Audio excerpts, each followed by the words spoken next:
In this parasha, we find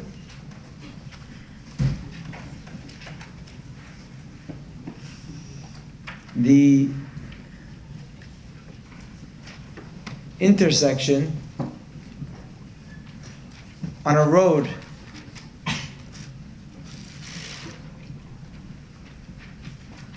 that each person on that road made a decision. They took a different turn at that intersection. It's like you have two people driving on the highway. Two people driving on the highway. As far as the onlooker sees, they're going to the same place.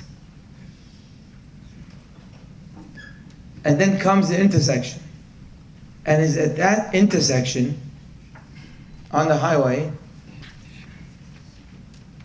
that we're able to see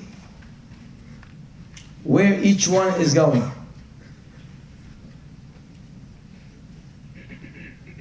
In the history of the world, there has been one great nation called Am Yisrael, a nation that has accomplished more than any other nation in the world.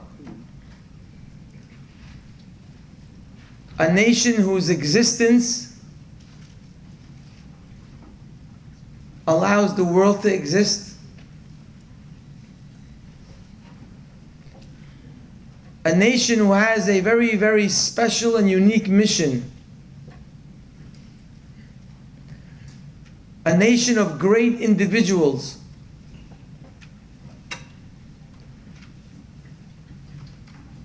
That has literally given humanity a different look. A nation of Kedusha.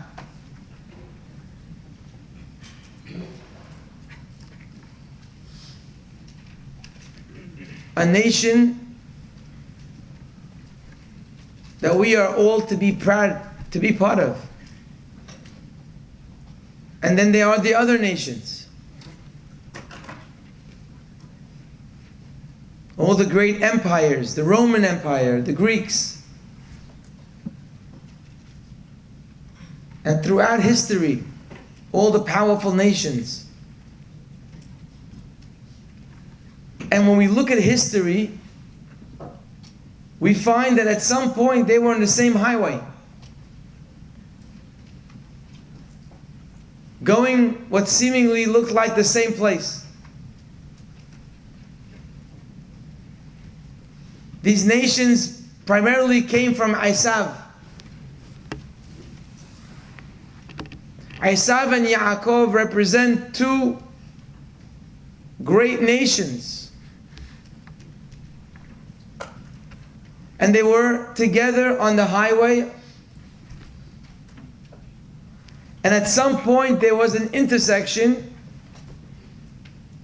or maybe an exit, and Esav got off the highway. And this exit that he took from the highway forever changed his destiny and changed the world. And Yaakov did not get off. Yaakov continued.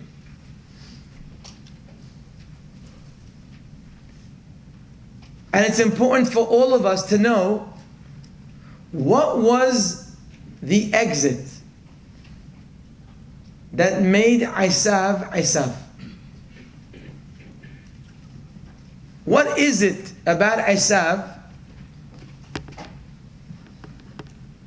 that didn't allow him to continue the course? So the Torah tells us that these twins, Esav and Yaakov, twin boys, they grew up like regular twins. And they grew up, actually, our rabbis tell us, they were very similar.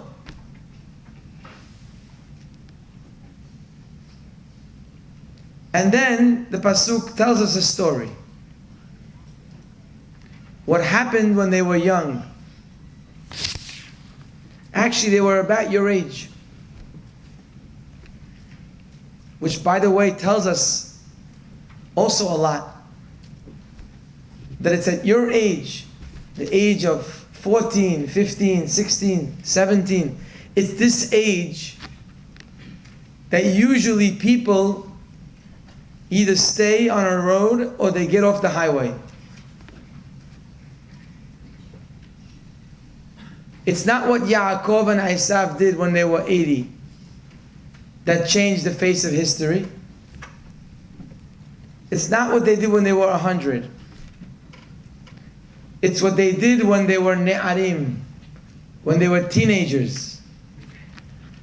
So it's possible you may look at yourself right now and say, right now I'm a kid. Right now I'm just a little guy. Maybe when I get older and wiser, then I'll make my life decision. Then I will decide what kind of person I'm going to be or how I will lead my life. But right now I'm just young and ignorant, and really don't have the patience or the care to think too much. That's a teenager's problem. The teenager's problem is that he feels now is not the time to think about serious things. I'm sure you can all appreciate that. Serious things are for people like me. Serious things are for parents. Serious things are for older men and older women. Mature people. People who are slowed down. Right now, a teenager, you want me to start thinking seriously about my life? Come on, chill out. Take it easy. I'm a kid. Now is not the time to think about my life. You should know, and this is a good thing to remember for life, wherever you see a Yetzer Hara challenge, you should know the reason why he is there at that moment is because that is a great moment. So he makes sure to show up to make sure you don't do it. You know why it's easier for me to think about life and its seriousness? And to think about, why am I here? And what am I going to do to accomplish? You know why it's easier for me? I'm 44 years old today. It's easier for me to sit down and be serious and to think about my future. For you, it's very hard. I'm not talking about making the decision. I'm just talking about actually just thinking about it. Just sitting down and thinking to yourself, you know what? Let me think about my life. Where exactly am I headed? What do I want to accomplish? What kind of person do I want to be? Me, I can ask that question to myself much easier than you. Your parents could ask that question much easier than you. You, young men, have a very hard time even sitting yourself down to ask that question. Because the first thing that comes to your mind, come on, I'm a baby. You know why you have a hard time? Because the reality in life is, like we see in this Parshat, Esav and Yaakov were decided when they were ne'arim, when they were teenagers. And most people in life, I can't say that there hasn't been people who have made radical changes when they were 60 and 70 and 80, because they have been. But 99% of humanity decides their fate and their future when they are teenagers. That's what we see in this parasha. Esav and Yaakov were decided not by the yeshiva of Shem Va'ever. They were decided not when they were parents to their children, and not when they married their wives. Their future for greatness or for the opposite of greatness was decided when they were your age. That in itself is a very powerful lesson. I'm not talking only about religion. I'm talking about life in general. Certainly religion is a big part of it. What your children will look like in 20 years from today or 10 years from today is determined today, is determined now. What your wife and what your bayit looks like, what type of home you'll have, what kind of relationship you'll have with your wife, what kind of shalom, peace and harmony and simha you have in your home is determined today. You would think, what do you mean? That's determined when I marry a wife. No, that's a very big mistake. Because what determines who you will marry altogether is decided today, is decided now. Your future is now. Vayigdelu hane'arim. When you're a na'ar, when you are a teenager, you're making life decisions.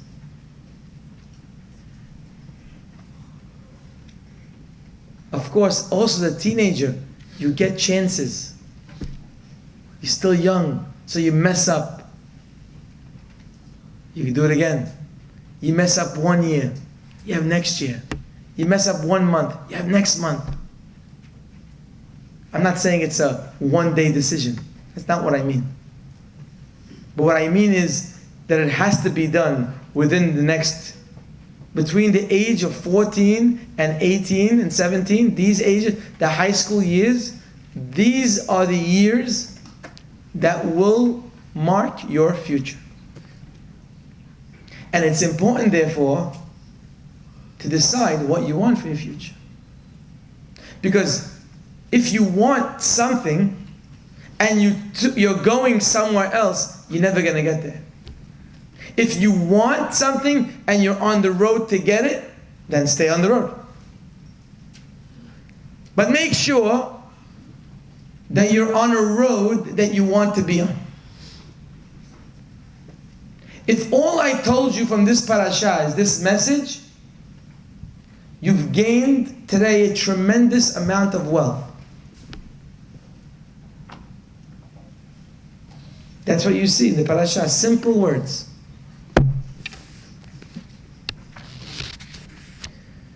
But I want to share with you, happens to be the story of Yaakov and Esav.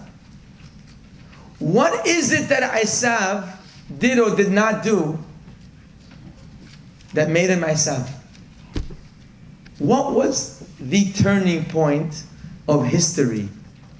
When the Torah tells us about history, it's teaching us about ourselves. Remember that. There's a Yaakov in every one of us.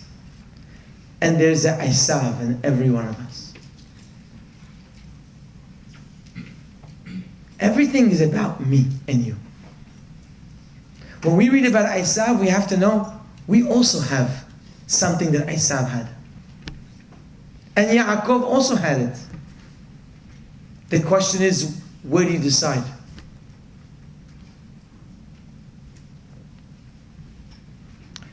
The Torah tells us one story, right when it brings us to this Ne'arim.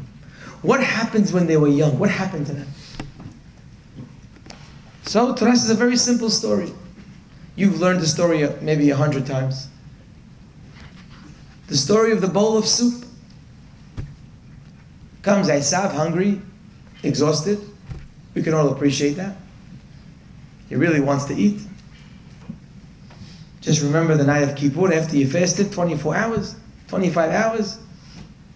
Can't wait to go home to eat. You're hungry.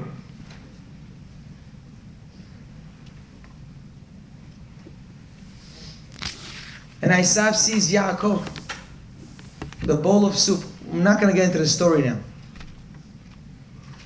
Just one little conversation.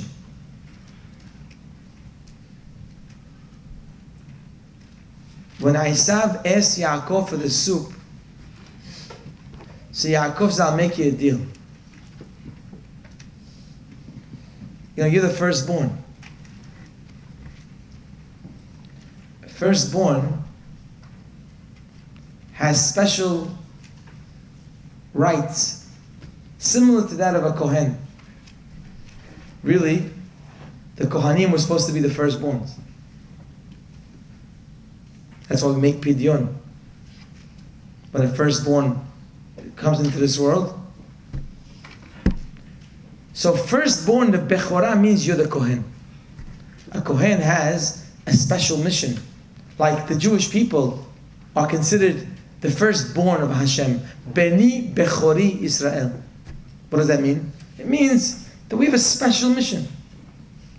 Esav has a higher mission than Yaakov. Yaakov tells Esav, you know what? You want the bowl of soup? I'll give it to you. I'll make you a deal. You know that special mission you have? I want it. And in exchange, I'll give you a bowl of soup.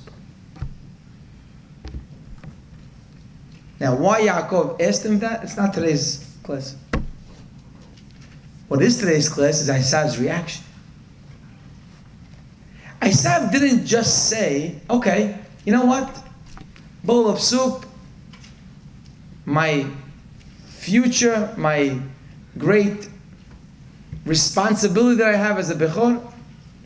Esav says like this, listen to these words. These are the words. Vayomer Esav,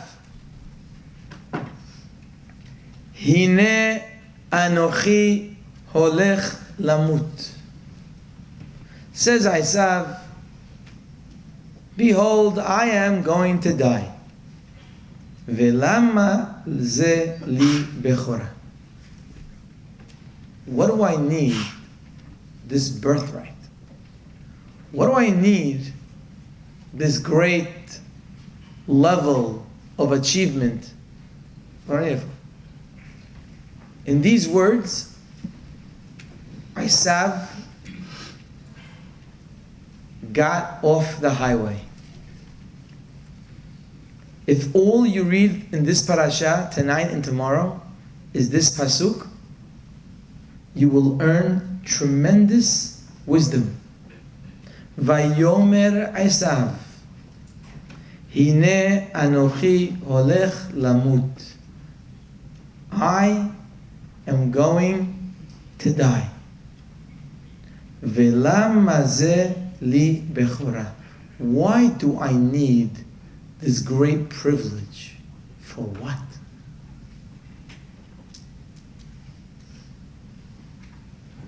And then after Yaakov makes the deal with him, exactly what we would expect. Vayivez Esav et ha-bechora. He ate, he enjoyed himself. He says, silly Yaakov, silly brother. He gave me a bowl of soup for something so unimportant like a bechorah.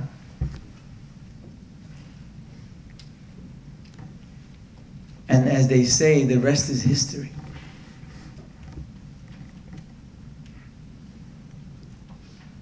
You should know that every one of us, especially you at this age, has the same exact decision to make as Esav.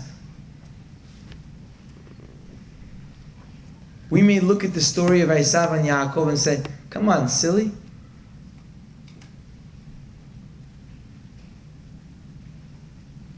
You changed your entire future for a bowl of soup? But that's the decision we make every day. And we have to make a good, clear, conscious decision. Is this the end of the world? When I leave this world and they bury me in the ground, that's a place all of humanity must go to. Everyone checks out in different ages, but we're all going to the same place. When the time comes and they call our name and we're ready to check out, and they put us in a box and they put us under the ground, is that the end?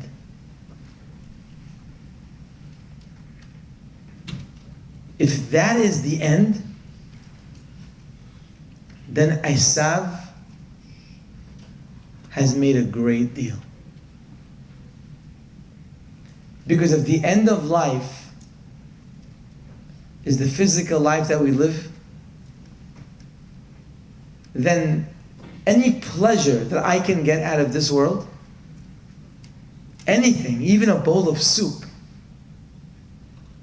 is better than responsibilities, is better than privileges of bechorah, of spirituality. What do I need spirituality for? The rabbi gets up here to talk about spirituality. You say to him, what do I need this for? What's he talking about? Spirituality? I don't want to be spirituality. I want to eat. I like that. I want to drink. I love that. I want to relax. I don't want to work too much. That's it. Someone says, here, I have a bowl of soup for you. But not so much spirituality. Of course the bowl of soup. What's the question? I'm here now. Here, pleasure now. I enjoy it. I understand it. That's it, finished. If we determine at this age of yours that the end of the world ends when we get buried in the ground, Esav is a true role model. Because he's a man who thinks about the pleasures of this world.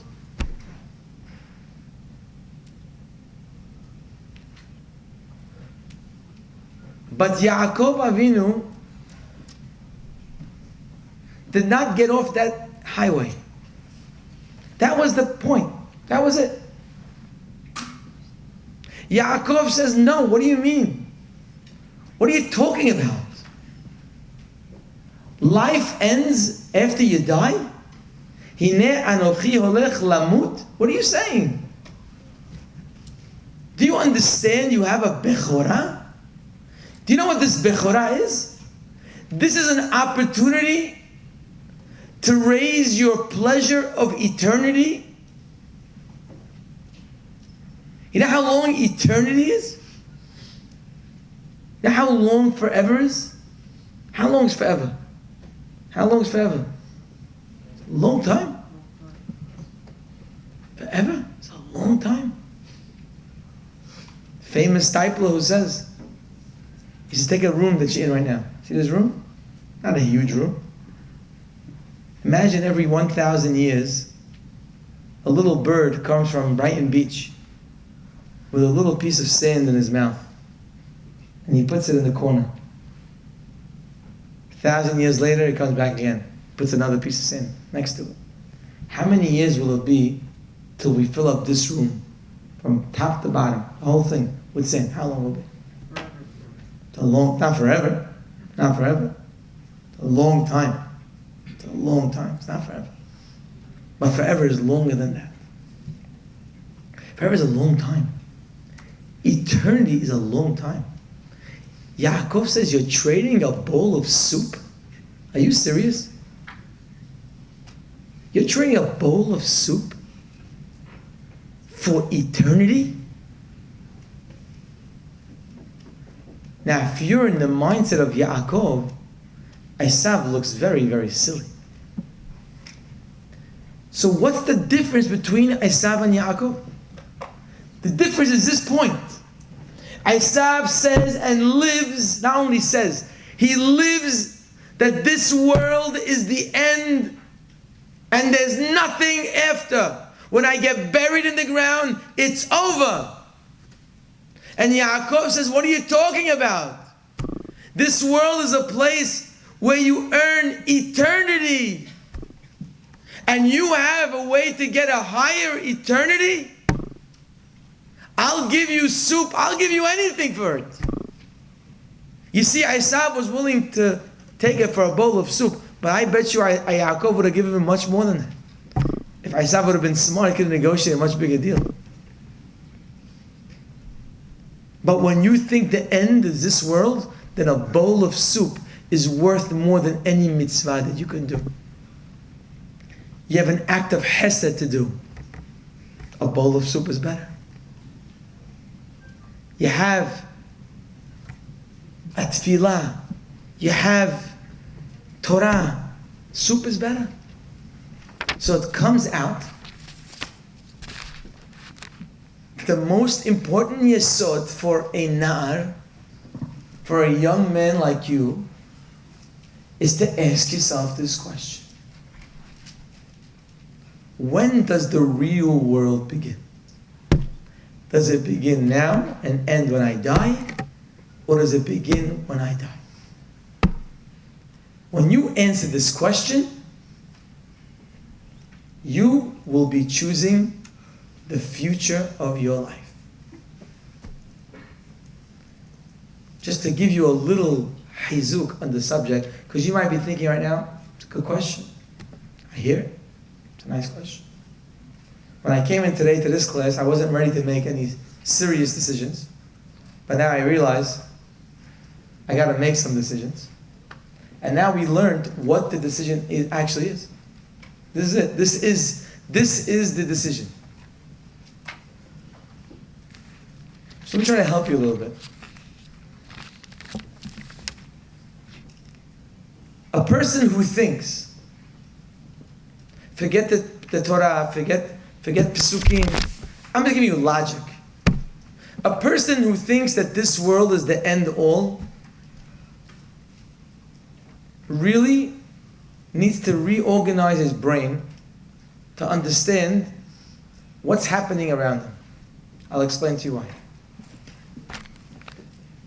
When we see this world, the one thing that we see, all of us, clear, is that this world is a place of order. Everything is orderly, misudar, everything. For example, you eat a watermelon. I'm sure everyone here has eaten watermelon. You open up a watermelon, you see the red. The red is nice, good red watermelon. And what do you see when you get close to the peel? What happens? What do you see? Right by the end, it starts to get white. Hey, what happened?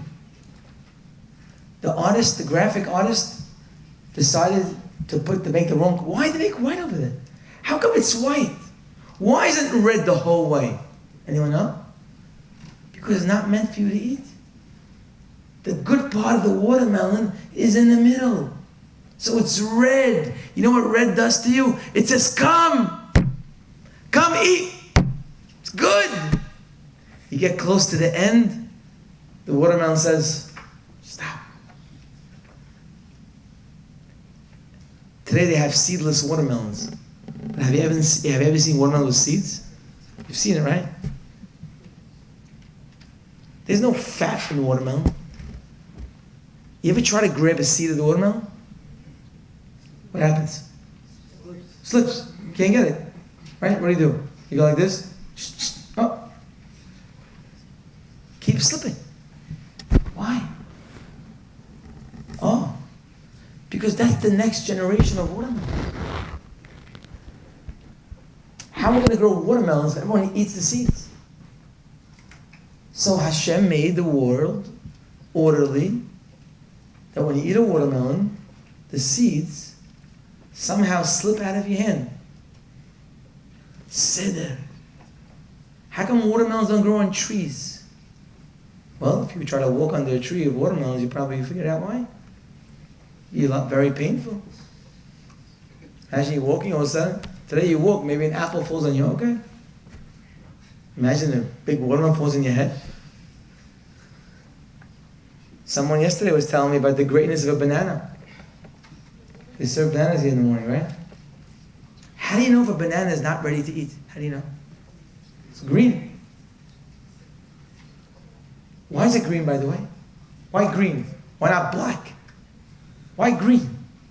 Why the color green? Why, when things aren't ready to eat, they're green?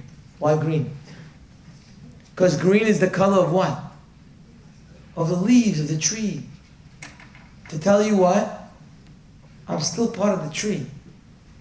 I'm not ready to eat yet. And then what happens when the bananas are ready to eat? What happens? They turn yellow. Wow, like the sun. Do you know bananas communicate with us? Bananas talk to you. They tell you when they're ready. And what happens when they start getting old and not so good? What happens? What happens? Start turning brown. What are they telling you? Not so good. Wow, Seder. Seder. Everything has order in this world. We said that the watermelon seed, you can't grab it because it's meant for the next generation. But you know what? There's thousands in one watermelon. No big deal. A few of them are going to go into your mouth. So that's why we eat watermelon seeds. It's okay. All you need is one. But when you get to the fruits that have less seeds, you know what happens? You ever try eating apple seed? You get to the part of the apple, it's so good, the apple. You eat it, all of a sudden, oh, ouch. Bitter, hard, chewy, but not in a good way. Why? Why is the part of the apple in the middle not good to eat? Why? Why isn't it so sweet like the rest of the apple? Because that's where the seed is. The seed is protected for the next generation. But a lot more protection than the watermelon seed. You know why? Because there's only a few seeds. So we need more protection. It's harder to get to an apple seed or an orange seed. And guess what happens when you go to the fruits, all the fruits that have only one seed? You know what happens there? What happens with fruits that only have one seed? Like a peach. Could you try to get inside that pit? You know what's in that pit? You know what's in there? There's a seed. There's only one. It's impossible to get in there. You'll break your teeth and you can't get in there. Why? Because there's only one. When there's only one, like the avocado, like the peach, like the plum, like a nectarine, you know what happens? It's like Fort Knox.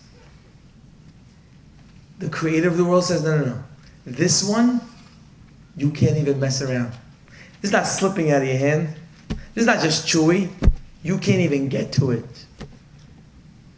Seder. It's like that throughout the fruits in the world. Every one. When it's not ready, it's green. When it's ready, it's red, blue, yellow, shining at you. And when it starts getting bad, it turns to bad colors. There's order in this world. Everything has seder. And then you look at humanity. Hashem gave the animals. He gave them strength. Animals are stronger, pound for pound. Animals are stronger than humans.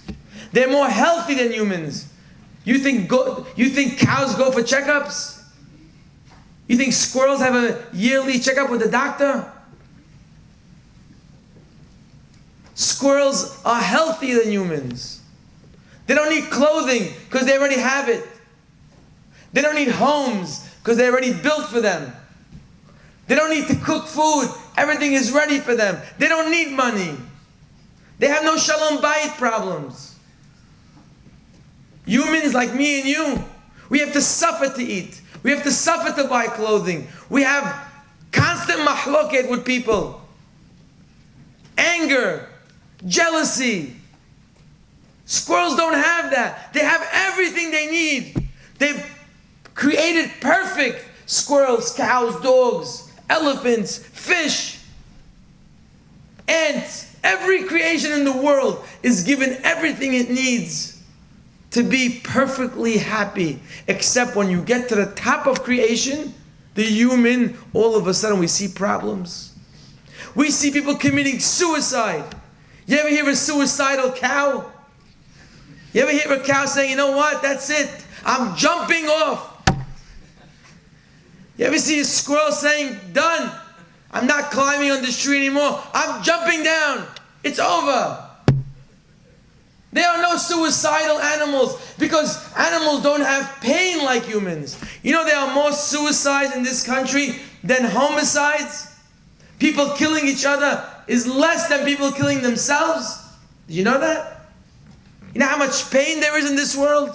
You know how much controversy, how much mahloket, people are fighting with their brothers, with their parents, with their partners. They're fighting with their friends. They're always angry with people.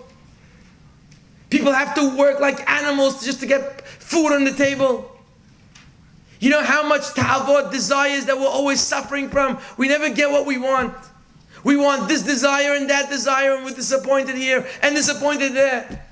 And we always fall short. We go home to sleep at night and say, I didn't get what I want. I want more. And that one doesn't like me and that one likes me. And my house not big enough and I have not enough food on the table. And we're jealous of what does he have that I don't have. The squirrel's never jealous. All the squirrels have the same exact thing. There's no jealousy with squirrels. So what happened? God made the entire world perfectly. Everyone is perfect. Every animal is perfect in every way. Their survival in this world is perfect. And when it came to the top, after he made billions, exactly the same way. When it came to the top human, if you look at it from a olam hazeh, in this world, God forbid, messed up. When it comes to us, look at us. We need jackets. Look at us, we're such wimps. It becomes 50 degrees outside, we're like this. We need earmuffs. Guys, wearing hat. The squirrel, he sees, what is this guy doing? What are you doing? They laugh at us.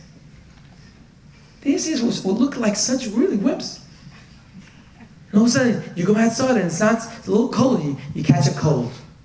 You gotta go to the doctor, get your medicine. The squirrel says, what? Guys, we have to eat. We have to go to doctors. We have to go to dentists. We need checkups. We need root canals. We got all kinds of issues. Parnasa. And then we get sick, God forbid. So many sicknesses that we have. Then we get old, and then and when we're little, it takes us 20 years just to be normal. A cow on day 2 tells his mother, Shabbat Shalom. Thank you, Mom. You work very hard for me. I appreciate it. I'm on my own. A little child. The guy's in Pampers for 2 years. Can't walk, can't eat. Takes him 20 years to be just a normal human, functioning human. Animals, day 2, they're out. More mature, they have everything they need. They're not jealous. Why did God do this? He messed up only in the most important creation. He made everybody perfect, and when he came to the human, he said, oh, this one I'm gonna make him miserable.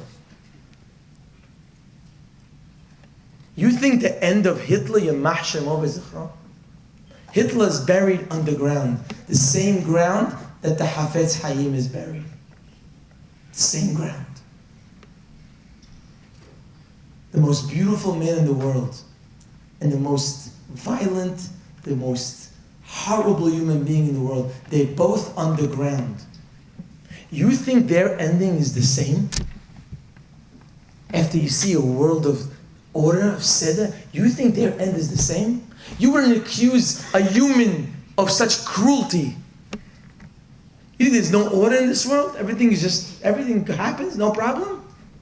Why did God make the human like this? Why did He make us like this? Why do we struggle for everything? Because we're here for a different world. We're not here for this world. If we were here for this, the elephant's here for this world. The squirrel's here for this world.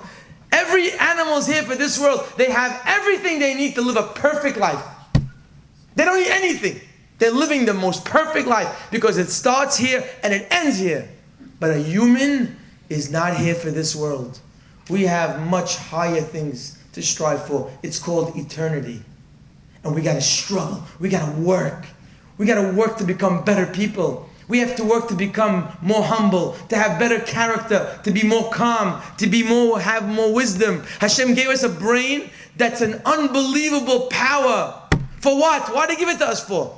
If we don't need it. You know how powerful the human brain is? Why did He give it to us for? So we could fill it up.